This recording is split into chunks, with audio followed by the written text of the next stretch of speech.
കൊച്ചി പുകയിൽ മുങ്ങി നിൽക്കുന്ന മറ്റൊരു ദിവസം. അതേസമയം തിരുവനന്തപുരത്ത് സംസ്ഥാന നിയമസഭയിൽ വെടിയും പുകയുമായിരുന്നു.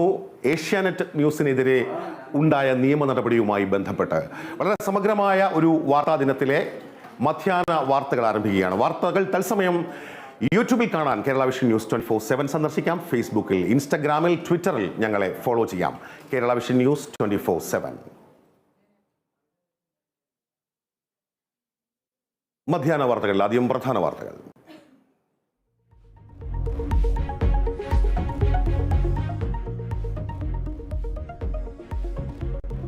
മാധ്യമ സ്വാതന്ത്ര്യത്തിന്മേലുള്ള കടന്നുകയറ്റം നിയമസഭയിൽ ഉന്നയിച്ച് പ്രതിപക്ഷം. മാധ്യമ സ്വാതന്ത്ര്യം അസത്യമറിയിക്കാനുള്ള സ്വാതന്ത്ര്യമല്ലെന്ന് മുഖ്യമന്ത്രി. ഏഷ്യാനെറ്റിലെ പോലീസ് നടപടി നിയമവാഴ്ചയുടെ ഭാഗമായുള്ള പരിശോധന മാത്രമെന്നും മറുപടി. വായനക്കാരന്റെ സത്യം അറിയാനുള്ള സ്വാതന്ത്ര്യമാണ്, അത് സർക്കാർ പരിരക്ഷിക്കും. മാധ്യമ സ്വാതന്ത്ര്യത്തിൽ നിന്ന് ധാർമ്മികത ചോർത്തിക്കളയുന്നതിനെതിരെയാണ് സ്വാഭാവികമായും ഉത്കണ്ഠ പ്രകടിപ്പിക്കേണ്ടത്. തെറ്റ് ചെയ്താൽ ശിക്ഷിക്കാൻ SFIക്ക് എന്ത് അധികാരമെന്ന് പ്രതിപക്ഷം. അടിയന്തര പ്രമേയത്തിന് അനുമതിയില്ല. പ്രതിപക്ഷം സഭ വിട്ടു.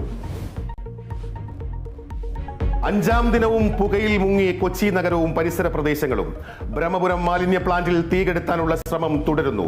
പ്രദേശത്ത് ജനകീയ സമരസമിതിയുടെ പ്രതിഷേധം. സ്ഥിതിഗതികൾ നിയന്ത്രണ വിധേയമെന്ന് മന്ത്രി MP രാജേഷ്.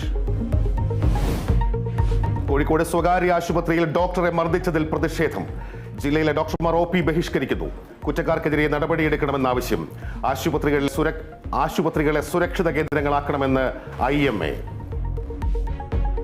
നടൻ അമിതാഭ് ബച്ചന് സിനിമാ ചിത്രീകരണത്തിനിടെ ഉണ്ടായ അപകടത്തിൽ ഗുരുതര പരിക്ക്.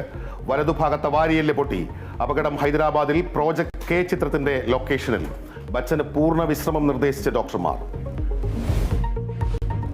വനിതാ പ്രീമിയർ ലീഗിൽ ഇന്ന് മുംബൈ ബാംഗ്ലൂർ പോരാട്ടം. മത്സരം രാത്രി 7:30 ബ്രാബോൺ സ്റ്റേഡിയത്തിൽ. ഇംഗ്ലീഷ് പ്രീമിയർ ലീഗിൽ മാഞ്ചസ്റ്റർ യുണൈറ്റഡിനെ തകർത്ത് ലിവർപൂൾ. 92 വർഷത്തിനിടെ യുണൈറ്റഡിന്റെ ഏറ്റവും വലിയ തോൽവി.